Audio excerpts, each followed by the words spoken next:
Alléluia, notre Dieu et notre Père, nous voulons te bénir pour cette journée, pour cette matinée. Merci parce que c'est toi qui nous fais la grâce, Seigneur, de pouvoir encore être là pour célébrer ton magnifique nom, pour célébrer ton grand nom, Seigneur, notre Dieu. Sois glorifié, Seigneur. Alléluia. Bien-aimés, j'aimerais que nous louons encore, que nous adorons encore le Seigneur. Après ces moments d'adoration que vous avez passés dans la présence de votre Dieu, j'aimerais qu'encore ensemble, avant de passer à la parole, nous puissions encore adorer, louer le Seigneur, parce que la présence de Dieu est merveilleuse. Parce que notre Dieu nous fait du bien et il aime que ses enfants l'adorent et le louent. Mon âme te loue, mon âme t'adore, mon âme t'élève, mon âme te prie. Je te louerai car tu es Dieu. Mon âme te loue, mon âme t'adore, mon âme t'élève, mon âme te chante. Je te louerai car tu es Dieu. Tu es Dieu. Mon âme te loue, mon âme t'adore, mon âme t'élève, mon âme te célèbre. Je te louerai car tu es Dieu. Tu es Dieu. Mon âme te loue, mon âme t'adore, mon âme t'élève, mon âme te célèbre. Je te louerai car tu es Dieu. Tu es Dieu. Mon âme te loue, mon âme t'adore, mon âme t'élève, mon âme te chante. Je te louerai car tu es Dieu. Maintenant je sais que tu es le vrai Dieu. Tu es juste et véritable et l'incontournable. Maintenant je sais que tu es le vrai Dieu. Tu es juste et véritable et l'incontournable. Voilà pourquoi ta louange sera toujours dans ma bouche, car tu es Dieu, le véritable. Oh, tu es Dieu, oui, tu es Dieu, le redoutable. Tu es Dieu, oui, tu es Dieu, le véritable. Oui, tu es Dieu, l'incontournable. Mon âme te loue, mon âme t'adore, mon âme t'élève, mon âme te prie. Je te louerai car tu es mon Dieu. Oh, alléluia. Mon âme te loue, mon âme t'adore, mon âme t'élève, mon âme te célèbre. Je te louerai car tu es Dieu. Tu es Dieu. Je te louerai car tu es Dieu. Je te louerai car tu es Dieu. Je t'adorerai car tu es Dieu. Alléluia. Notre Dieu et notre Père, nous te louons, nous t'aimons, nous te célébrons. Toi qui nous as donné la vie, toi qui nous as donné l'existence, toi qui nous as menés à l'existence, toi qui es notre Créateur, le Créateur, celui qui a dit faisons l'homme à notre image, à notre ressemblance. Oui Seigneur, tu créas l'homme et la femme et tu les bénis. Oui Seigneur, merci de ce que tu fais de nous. Seigneur notre Dieu, tes enfants, et nous voulons, notre Dieu et notre Père, marcher à ta suite. Nous voulons marcher à la suite de la parole. Oh Seigneur, pour avoir la vie de nos êtres, la vie de nos âmes. Seigneur Dieu, nous ne voulons pas perdre cette vie que tu nous as donnée un jour. Voilà pourquoi, Seigneur, maintenant que nous allons passer à la parole, Seigneur Dieu, je viens, Seigneur, te recommander la parole de ce jour. Oh Dieu, Seigneur, que ta parole, Seigneur, soit bénie, élevée. Nous voulons élever ta parole au-dessus de toutes choses, au-dessus, Seigneur, parce que tu as dit, Seigneur, que toutes choses passeront, mais ta parole ne passera pas. Voilà pourquoi nous voulons davantage chaque jour nous accrocher à cette parole. Fais-nous grâce, fais grâce, Seigneur, à tes enfants. Seigneur, fais grâce à ton Église, fais grâce à ton peuple de s'accrocher chaque jour à ta parole. Que l'honneur et la gloire te reviennent. Au nom de Jésus. Amen. Alléluia. Je vous salue et je vous adresse les shalom du couple pastoral Ghislain et Muriel Ménani. Au nom puissant de Jésus, nous vous aimons, peuple de Dieu, de l'amour du Seigneur. Et que Dieu vous bénisse encore de partout où vous pouvez nous suivre. Et vous tous qui pouvez nous suivre, que Dieu vous bénisse encore. Alléluia. Nous allons maintenant passer à la parole. Alléluia. Bien-aimé, le thème que le Seigneur a mis dans mon cœur en ce jour est intitulé « Fuyez l'endurcissement ». Fuyez l'endurcissement. Alléluia. Nous allons aller dans la parole. Nous allons aller dans Hébreux 3. Nous allons donc d'abord lire le verset 8. Alléluia. Je lis la parole de Dieu. La Bible dit: n'endurcissez pas vos cœurs. Alléluia. N'endurcissez pas vos cœurs. Hébreux 3, le verset 8. N'endurcissez pas vos cœurs. Et comme je le disais donc, le thème de mon message est intitulé « Fuyez l'endurcissement ». Et nous allons découvrir tout au long de ce message pourquoi nous devons fuir l'endurcissement. Bien-aimé, j'aimerais déjà dire de prime abord, bien-aimé, que l'endurcissement, bien-aimé, n'est pas loin. L'endurcissement n'est pas loin. L'endurcissement n'est pas loin des nouveaux convertis. L'endurcissement n'est pas loin des anciens convertis. L'endurcissement n'est pas loin, bien-aimé. Voilà pourquoi le Seigneur nous dit en ce jour, fuyez l'endurcissement. Bien-aimé, j'aimerais encore lire le verset 8 à nouveau jusqu'au verset 10 de Hébreux 3. Parce que nous nous basons sur la parole. Ce thème, le Seigneur me l'a mis à cœur, inspiré par sa parole. Et il sait pourquoi. Alors je vais lire: n'endurcissez pas vos cœurs comme lors de la révolte, le jour de la tentation dans le désert. Alléluia. Où vos pères me tentèrent pour m'éprouver et ils virent mes œuvres. Bien-aimés, ici le Seigneur nous dit, d'abord même au verset, j'ai oublié de le lire, de le souligner, au verset 7, c'est pourquoi, selon ce que dit le Saint-Esprit, aujourd'hui, si vous entendez sa voix, aujourd'hui, si vous entendez sa voix, n'endurcissez pas vos cœurs. C'est par là que je devais même commencer. Alléluia. Si vous entendez sa voix, n'endurcissez pas vos cœurs. Alors ici, le Seigneur bien-aimé nous dit que si nous entendons sa voix, n'endurcissons pas nos cœurs.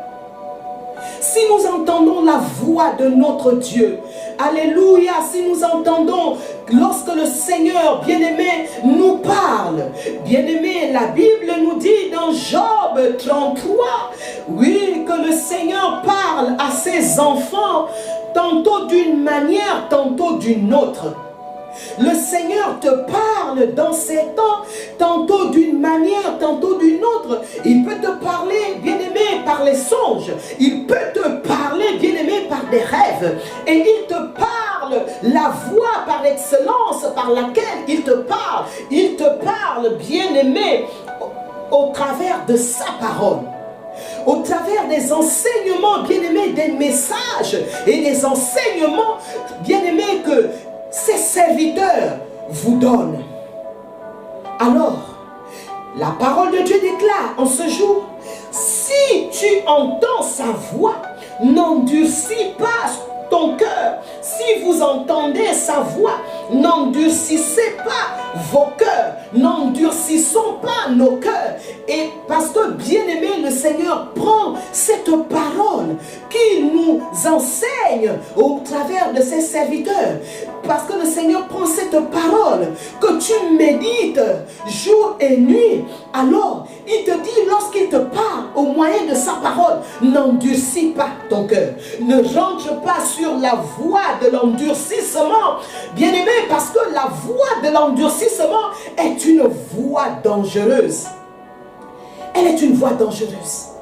Elle est une voie dangereuse, bien-aimé, lorsque un enfant de Dieu, un chrétien, une servante de Dieu, un serviteur de Dieu, un pasteur, quelle que soit la position que tu peux avoir, un responsable de groupe, quelle que soit la position que tu peux avoir dans la maison de Dieu, lorsque tu prends la voie de l'endurcissement, c'est une voie dangereuse. Bien-aimé, alors le Seigneur nous dit ce soir, ce matin, autant pour moi, que l'endurcissement, c'est quoi? L'endurcissement est un état où la voix du Saint-Esprit ne touche plus notre cœur. C'est un état dans lequel nous nous mettons, où la voix du Saint-Esprit ne touche plus notre cœur. Je ne connais pas, bien-aimé, ton état à l'heure actuelle, ton état en ce jour, ton état pendant ces temps. Je ne connais pas ton état, mais tu connais ton état. Dieu connaît également ton état. Mais, bien-aimé, le Seigneur nous interpelle ce matin sur l'endurcissement. L'endurcissement, c'est un état également où on est obstiné, où tu deviens quelqu'un d'obstiné, quelqu'un de têtu, prêt à faire rien que ta volonté, au détriment, au bien-aimé, de la volonté de Dieu. Alléluia. Bien-aimé, l'endurcissement, c'est un état où notre cœur, bien-aimé, devient insensible. Bien-aimé, avant que tu ne rentres dans cet état d'endurcissement, ton cœur était sensible, ton cœur était malléable. Oh, alléluia, ton attitude était sensible, une attitude de sensibilité à la parole de Dieu, sensibilité, oh bien-aimé, aux orientations que le Seigneur pouvait te donner, aux enseignements que le Seigneur pouvait te donner au travers de ses serviteurs. Bien-aimé, mais lorsque tu rentres dans cet état d'endurcissement, tu deviens insensible à la parole de Dieu, insensible à la voix de Dieu, insensible à la voix du Saint-Esprit. Bien-aimé, c'est une position, c'est un état dangereux. L'insensibilité. La parole de Dieu ne te touche plus. La parole de Dieu ne te fait plus quelque chose. Elle ne fait plus battre ton cœur. Bien-aimé, c'est un état dangereux. Et Dieu ne veut pas que, bien-aimé, nous en arrivions là. Bien-aimé, Dieu ne veut pas que ses enfants en arrivent là. Bien-aimé, et tu vas le découvrir pendant le long de ce message. Bien-aimé, c'est un état, l'endurcissement, c'est un état où Dieu te parle, Dieu te conseille. Alléluia, Dieu, bien-aimé, te dit de ne pas faire ci, de ne pas faire ça. Pendant un temps, Dieu te dit, ma fille, arrête avec ce péché, arrête avec cette habitude. Cette habitude devient un péché. Arrête, ma fille, arrête, mon fils. Cette habitude devient un péché. Bien-aimé, Dieu te parle pendant un temps. Parce qu'il arrivera un temps où Dieu ne te parlera plus. Il arrivera un temps où Dieu ne te parlera plus. Bien-aimé, parce que il va voir que tu es maintenant dans cet état d'endurcissement.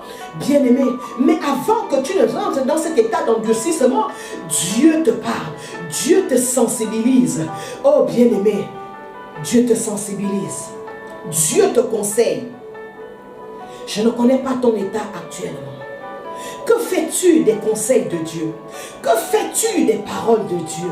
Que fais-tu de tout ce que Dieu t'enseigne, de tout ce que Dieu te donne comme enseignement?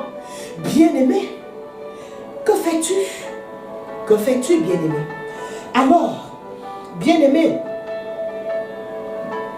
n'endurcis pas ton cœur. N'endurcis pas ton cœur. Ne rends pas ton cœur insensible. Laisse ton cœur, bien-aimé, laisse ton cœur, bien-aimé, être touché par la parole de Dieu. Laisse ton cœur, bien-aimé, être touché par la parole de Dieu. Alléluia. Alléluia. Bien-aimé, je vais encore relire ce verset, toujours dans Hébreux 3, le verset 9, nous dit: où vos pères me tentèrent pour m'éprouver, bien-aimé, lorsque tu rentres dans l'endurcissement, en d'autres termes, tu éprouves, tu veux éprouver Dieu. Tu veux tenter Dieu. Or, il est écrit, tu ne tenteras point ton Dieu. Lorsque tu, bien-aimé, t'endurcis dans cet état de péché que Dieu ne veut plus, il t'a parlé. Bien-aimé, tu veux éprouver Dieu. Bien-aimé, tu veux tenter ton Dieu. Bien-aimé, c'est un état dangereux. N'arrive pas à ce stade où tu vas tenter le Seigneur. Jésus a dit, bien-aimé, à Satan, tu ne tenteras pas le Seigneur ton Dieu. Bien-aimé, ne tente pas le Seigneur ton Dieu. Ne le tente pas. N'arrive pas, bien-aimé, à cette dimension. N'arrive pas à cette dimension. Alléluia, voilà pourquoi le Seigneur te parle ce matin. Voilà pourquoi le Seigneur t'interpelle ce matin. Alléluia. Alléluia. Donc, où vos pères me tentèrent pour m'éprouver, et ils virent mes œuvres pendant 40 ans. Le verset 10 de Hébreux 3. Aussi je fus irrité contre cette génération, bien-aimé. Lorsque tu rentres dans la voie de l'endurcissement, bien-aimé, le Saint-Esprit s'irrite contre toi. Le Saint-Esprit s'irrite contre toi. Ne dis pas oui, je vais faire, je vais toujours demander pardon. Il va me pardonner, bien-aimé. Non, bien-aimé. Le Saint-Esprit n'amène pas le Saint-Esprit à s'irriter contre toi. Parce que le Saint-Esprit s'irritera. Il va s'irriter si tu continues sur cette voie d'endurcissement. Le Saint-Esprit va s'irriter contre toi. Et si Dieu s'irrite contre toi, que deviendras-tu, bien-aimé? Que deviendras-tu? Es-tu plus fort que Dieu? Es-tu plus fort que le Saint-Esprit? Sommes-nous plus forts? Sommes-nous plus forts, bien-aimé? Alléluia. Bien-aimé, nous allons aller dans Exode. Exode 17. Alléluia. Bien-aimé, la Bible nous déclare que ces choses, ces paroles, ces faits, bien-aimés, ont été écrits pour nous servir d'instruction. Aujourd'hui, le Seigneur est en train de nous instruire. Bien-aimés, sur la voie de l'endurcissement, et il nous dit que cette voie de l'endurcissement n'est pas une bonne voie. Cet état d'endurcissement n'est pas une bonne voie, bien-aimé. Donc nous allons dans Exode 17. Exode 17. J'espère que tu ouvres ta Bible.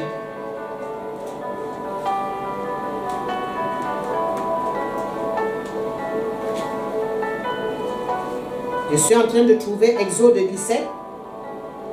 Alléluia. J'y suis. Exode 17.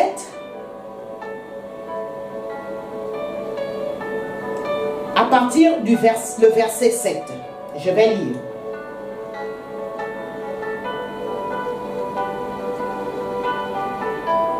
La Bible déclare: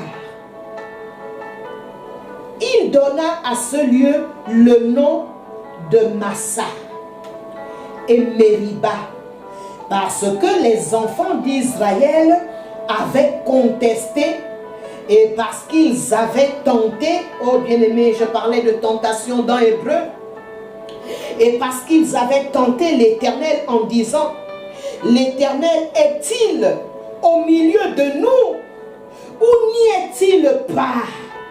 L'Éternel est-il au milieu de nous ou n'y est-il pas? Oh bien-aimé, ici vous pourrez faire la lecture pour encore approfondir, bien-aimé, votre compréhension. Mais j'aimerais vous dire ici que le peuple d'Israël est rentré dans des murmures. Le peuple d'Israël est rentré dans des contestations, bien-aimés, parce que ils se retrouvaient face, ils étaient dans le désert. Et parce qu'ils étaient dans le désert, je ne sais pas quelle situation tu traverses. Peut-être que tu traverses un désert financier. Je ne sais pas. Peut-être que tu traverses, je ne connais pas le nom de ton désert. Mais j'aimerais te dire ici que le peuple d'Israël était dans le désert. Et ils avaient soif. Alors, ils ont cherché à boire de l'eau. Au lieu de s'attendre à Dieu, la Bible nous dit un peu plus haut, au verset 2, toujours du chapitre 17, alors le peuple chercha querelle à Moïse. Il dit: donne-nous de l'eau à boire. Moïse répondit: pourquoi me cherchez-vous querelle? Pourquoi tentez-vous l'Éternel? Alléluia. Alors donc, bien-aimés, nous voyons que l'endurcissement du peuple d'Israël dans le désert était dû, bien-aimés, aux obstacles que Dieu mettait sur leur marche. Bien-aimés, sur la marche sur laquelle nous sommes engagés avec le Seigneur. Le Seigneur met des obstacles, le Seigneur met, bien-aimé, des situations, des épreuves, bien-aimé, pour tester notre cœur, pour tester, bien-aimé, le degré, bien-aimé, de confiance que nous avons placé en lui. Quelle est notre attitude? Quelle est notre attitude? Bien-aimés, ici, les enfants d'Israël, la Bible nous dit qu'ils ont cherché querelle au lieu de s'attendre à Dieu. Voilà pourquoi, au verset 7, alléluia, Moïse donna le nom de cet endroit Massa et Mériba, parce que les enfants d'Israël avaient contesté. Au lieu de s'attendre à Dieu, ils ont contesté, ils ont, bien-aimés, murmuré. Et parce qu'ils avaient tenté l'Éternel en disant: l'Éternel est-il au milieu de nous ou n'y est-il pas? Bien-aimé, peut-être que c'est ce genre de paroles que tu dis, que tu déclares, que tu sors de ta bouche. Lorsque tu te retrouves face aux difficultés, lorsque tu te retrouves dans le désert, dans des épreuves qui peuvent accabler ta foi, et tu te dis: est-ce que Dieu est réellement avec moi? Est-ce que Dieu est vraiment avec moi? Bien-aimé, bien-aimé,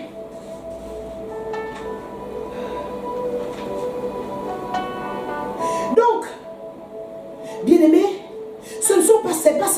paroles qui doivent sortir de nos bouches.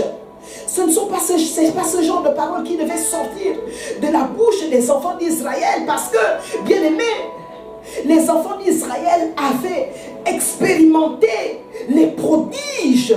Ils avaient vu la gloire de Dieu. Ils avaient vu les miracles de Dieu. Dieu avait fendu la mer Rouge et ils ont traversé la mer Rouge à sec.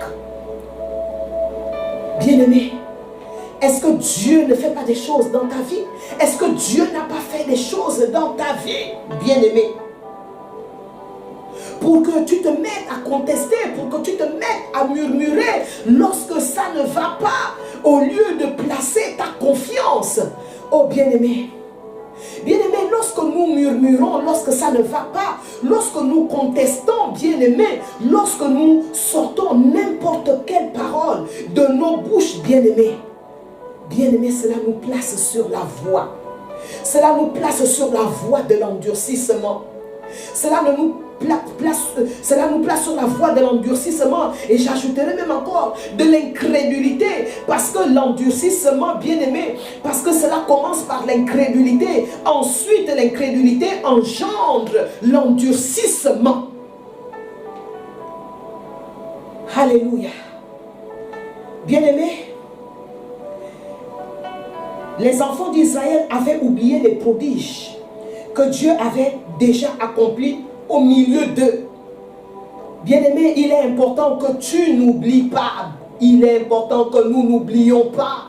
Bien-aimé, ce que Dieu a fait avec nous hier, ce que Dieu a fait avec nous hier, ce que Dieu a fait avec toi hier, ce qu'il a fait dans ta vie, il est important que tu ne l'oublies pas. Il est important que tu le gardes dans ton cœur, afin qu'à un moment donné de ta marche, bien-aimé, ton cœur ne s'endurcisse pas.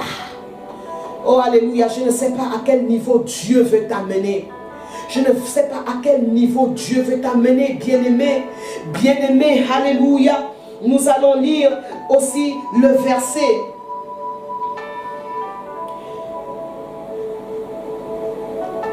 Le verset.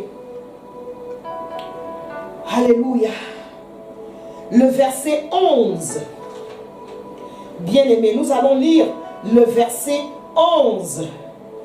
Là, cette fois-ci, nous allons dans Nombre 14. Nous partons maintenant de Exode 17, le verset 7. Nous allons maintenant dans Nombre 14. Alléluia. Nous allons dans Nombre 14. Fuyez l'endurcissement. C'est de cela que le Seigneur nous parle en ce jour. Fuyons l'endurcissement du cœur. Fuyons cela. Alléluia. Nous allons donc dans Nombre 14. J'y suis à Nombre 14. Pour une meilleure compréhension, nous allons d'abord lire le verset 1 de Nombre 14. Alléluia. Ensuite, nous lirons le verset 3, le verset 4 et nous terminerons par le verset 11. Alléluia. Nombre 14. Le verset 1. Toute l'assemblée éleva la voix et poussa des cris. Et le peuple pleura pendant la nuit, bien-aimé. Tous les enfants d'Israël murmurèrent, toujours les murmures. Ils pleurèrent, ensuite ils murmurèrent contre Moïse et Aaron. Et toute l'assemblée leur dit: que sommes-nous morts, oh bien-aimés, dans le pays d'Égypte, ou que ne sommes-nous morts dans ce désert? Que sommes-nous morts dans le pays d'Égypte? Ça, c'est le langage du peuple d'Israël, bien-aimé. Toujours dans ses murmures, toujours dans ses plaintes. Que sommes-nous morts? Parce que Dieu, bien-aimé, veut les amener à un autre niveau, bien-aimé, au lieu de rester calme. Alléluia. Et bien-aimés, de suivre les directives, les orientations, alléluia, de ceux que Dieu avait placés devant eux, c'est-à-dire Moïse et Aaron. Bien-aimés, le peuple d'Israël sort de sa bouche, les enfants d'Israël disent, oh, que sommes-nous morts en Égypte au lieu de venir mourir dans ce désert. En d'autres termes, bien-aimés, le verset 3 nous dit, pourquoi l'Éternel nous fait-il aller dans ce pays? Il s'agit de quel pays? Il s'agit d'aller dans le pays de Canaan, parce que, bien-aimés, leurs frères espions qui sont allés espionner le pays de Canaan leur ont donné, bien-aimés, certains des frères leur ont donné un autre message. Alors, ils se sont mis à pleurer. Bien-aimés, ils ont vu les géants. Au lieu de voir la promesse de Dieu, au lieu, bien-aimés, alléluia, d'espérer en la promesse de Dieu, ils ont, alléluia, vu les géants que leur avaient décrit leurs frères qui étaient allés explorer le pays de Canaan. Alléluia. Donc le verset 3 nous dit, pourquoi l'Éternel nous fait-il aller dans ce pays où nous tomberons par l'épée, où nos femmes et nos petits-enfants deviendront une proie? Ne vaut-il pas mieux pour nous retourner en Égypte? Ma père, de retourner en Égypte, l'Égypte dans lequel, bien-aimés, ils souffraient, bien-aimés, l'Égypte dans lequel ils étaient des esclaves, comme nous étions des esclaves en Égypte lorsque nous ne connaissions pas Dieu. Maintenant que Dieu nous a fait grâce et privilège de le connaître aujourd'hui, bien-aimés, nous ne pouvons pas supporter des obstacles qui sont sur le chemin. Nous ne pouvons pas supporter les épreuves qui sont sur le chemin. Et nous nous mettons à proférer n'importe quelle parole. Bien-aimés, c'est ce que les enfants d'Israël ont fait. C'est ce que les enfants d'Israël ont fait. Et ils dirent l'un à l'autre, nommons un chef. Bien-aimés, les enfants d'Israël sont allés trop loin. Bien-aimés, nommons un chef et retournons en Égypte. Le verset 5, je vais le lire. Moïse et Aaron tombèrent sur leur visage en présence de toute l'assemblée réunie des enfants d'Israël. Bien-aimés, Moïse et Aaron étaient obligés de tomber sur leur visage, d'implorer la grâce de Dieu, parce que, oh bien-aimés, Moïse et Aaron avaient peur pour le peuple d'Israël, parce qu'ils avaient irrité Dieu, ils avaient atteint, bien-aimés, ce qu'il ne fallait pas dire, ce qu'il ne fallait pas atteindre, bien-aimés, parce qu'ils avaient vu ce que Dieu avait fait avec eux.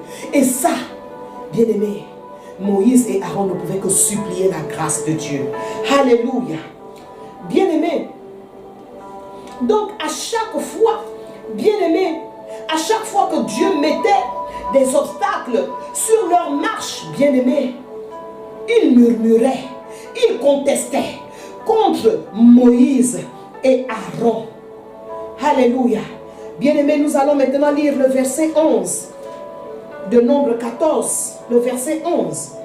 L'Éternel dit à Moïse, jusqu'à quand ce peuple me méprisera-t-il? Jusqu'à quand ne croira-t-il pas en moi malgré tous les prodiges que j'ai faits au milieu d'eux? Bien-aimé, jusqu'à quand ce peuple me méprisera-t-il? Bien-aimé, le Seigneur nous dit ce matin, que lorsque nous murmurons, bien-aimés, lorsque nous contestons, bien-aimés, lorsque nous sortons n'importe quelle parole parce qu'il y a des obstacles sur notre marche, il y a, bien-aimés, des épreuves sur notre marche, bien-aimés, nous méprisons le Seigneur. Nous le méprisons. Nous méprisons Dieu. Nous méprisons, bien-aimés, nous n'élevons pas la grandeur de Dieu. alors que nous avons vu Dieu faire des grandes choses dans nos vies. Bien-aimés, et cela nous conduit tout droit, bien-aimés, sur la voie de l'endurcissement. Cela nous conduit tout droit sur la voie de l'endurcissement, bien-aimés. Nous allons encore lire Nombre 16, un peu plus loin, devant. Nombre 16. Bien-aimés, l'attitude toujours des enfants d'Israël. Nombre 16.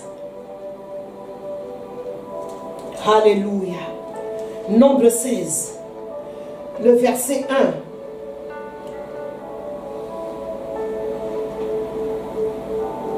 1. Alléluia. Le verset 1 au verset 2. Coré, fils de Joséa, fils de Kéa, fils de Lévi, se révolta avec Dathan et Abiram, fils d'Eliab. Se révolta. Homme, fils de Pélech. Tous trois fils de Ruben. Bien-aimé, le verset 2, ils se soulevèrent contre Moïse avec 250 hommes, des enfants d'Israël, des principaux de l'assemblée et de ceux que l'on convoquait à l'assemblée, qui étaient des gens de renom. Ils se révoltèrent, bien-aimés. Bien-aimés, c'était un climat de révolte. Bien-aimé, avant que lorsque l'endurcissement est déjà là, bien-aimé, c'est un climat non seulement de contestation, non seulement de murmure, mais il y a également un climat de révolte. De révolte, bien-aimé. Là, bien-aimé, ce n'est pas n'importe qui. On nous parle de Corée, on nous parle d'Abiram. Bien-aimé, on nous dit que c'était des gens de renom. Des gens de renom, c'était des principaux de l'assemblée, bien-aimé, d'Israël. Donc, c'était des personnes que Dieu avait mises à part en dehors du peuple. Et également, ces personnes-là, bien-aimés, se sont révoltées. Au lieu que ces personnes-là soient des personnes d'exemple, ces personnes-là se sont révoltées, bien-aimés, contre Moïse et contre Aaron. Bien-aimés. Donc contre Dieu. Parce que Moïse et Aaron avaient été appelés par Dieu. Et Moïse et Aaron, Moïse recevait les orientations de la part de Dieu et il les communiquait à Aaron et Aaron les faisait exécuter auprès, bien-aimés, des chefs du peuple d'Israël et du peuple d'Israël. Bien-aimés, ils se sont révoltés. Bien-aimés, nous devons faire attention. Lorsque dans nos cœurs nous sentons des révoltes, les révoltes contre l'autorité, l'autorité que Dieu place devant nous, des révoltes contre Dieu, bien-aimés, nous devons faire attention parce que nous sommes déjà sur la voie de l'endurcissement, bien-aimés. Et cette voie, c'est une voie qui conduit, bien-aimés, à la mort. C'est une voie qui conduit, bien-aimés, à l'égarement. C'est une voie qui conduit à l'égarement. Alléluia. Bien-aimés, un cœur endurci, bien-aimé, devient un cœur que Dieu ne peut plus utiliser. Dieu ne peut plus utiliser ce cœur. Il devient un cœur inutile. Il devient un cœur qui n'est plus malléable dans les mains de Dieu. Et Dieu ne peut plus utiliser ce cœur. Bien-aimé, l'endurcissement est une mauvaise voie. L'endurcissement est un mauvais état. Bien-aimé, l'endurcissement conduit à quoi? L'endurcissement conduit la personne. Bien-aimé, la personne a sa manière de voir. La personne ne voit plus, bien-aimé, les choses selon les situations, selon la parole de Dieu. Mais la personne voit maintenant en fait, la personne voit les choses à sa manière. À sa manière. Bien-aimé, et c'est ça que nous avons découvert. C'est ce que nous avons vu lorsque nous avons lu, que ça soit Exode et que ça soit Nombre, bien-aimés. C'est ce que nous avons lu. Bien-aimés, la personne ne peut plus se tourner ou se référer à la parole de Dieu. Et bien-aimé, et j'aimerais encore dire que cette attitude, bien-aimé, ne survient pas d'un coup, elle ne survient pas du coup. Non, bien-aimé, c'est une succession de faits. C'est une succession de faits. Le Seigneur te parle. Une fois, tu n'écoutes pas. Deux fois, tu n'écoutes pas. Trois fois, tu n'écoutes pas. Bien-aimé, et Dieu rentre dans le silence. Il rentre dans le silence. Et alors, bien-aimé, tu gardes cette attitude. Tu gardes cette attitude et tu ignores, bien-aimé, la volonté de Dieu. Tu t'enlises dans cette attitude et tu ignores la volonté de Dieu. Tu deviens indifférent à la volonté de Dieu. Bien-aimés, faisons attention. Faisons attention à cette attitude d'endurcissement. Bien-aimés, parce que l'endurcissement, bien-aimés, l'endurcissement, Dieu met de côté ceux qui s'endurcissent, ceux dont le cœur s'endurcit, Dieu les met de côté et Dieu continue avec ceux dont le cœur, bien-aimé, est malléable entre ses mains, dont le cœur ne s'endurcit pas. Oui, bien-aimé. Est-ce que tu vas toujours résister? Mais le Seigneur te dit ce matin, sors de cet état. Sors de l'endurcissement. Il ne t'a pas appelé à l'endurcissement. Bien-aimé, il ne t'a pas appelé à l'endurcissement. Il ne t'a pas choisi. Il ne t'a pas appelé pour que tu résistes. Tu lui résistes. Qui es-tu pour résister à la voix de Dieu? Qui es-tu pour résister à la voix de Dieu? Le Seigneur te dit, laisse ce mensonge, laisse ce mensonge. Bien-aimé, le Seigneur te dit, laisse cette impudicité. Bien-aimé, la liste est longue, mais toi, bien-aimé, tu deviens insensible. Bien-aimé, à la fin, bien-aimé, le Seigneur te laissera et tu diras, oh, qu'est-ce que j'ai fait à Dieu? Qu'ai-je fait? Mais le Seigneur t'a parlé, le Seigneur t'a parlé et toi tu as endurci. Voilà pourquoi ce matin le Seigneur te dit, sors de l'endurcissement. Sors de l'endurcissement. Bien-aimé, si tu sens, si tu vois que cela te dépasse, bien-aimé, viens voir tes pasteurs. Viens voir tes pasteurs et tes pasteurs prieront pour toi, bien-aimé. Alléluia. Alléluia. Bien-aimé, j'aimerais encore retourner dans Hébreu. Alléluia. J'aimerais encore retourner dans Hébreu. Hébreu 3. Mais cette fois-ci, au verset 12, au verset 13. Alléluia.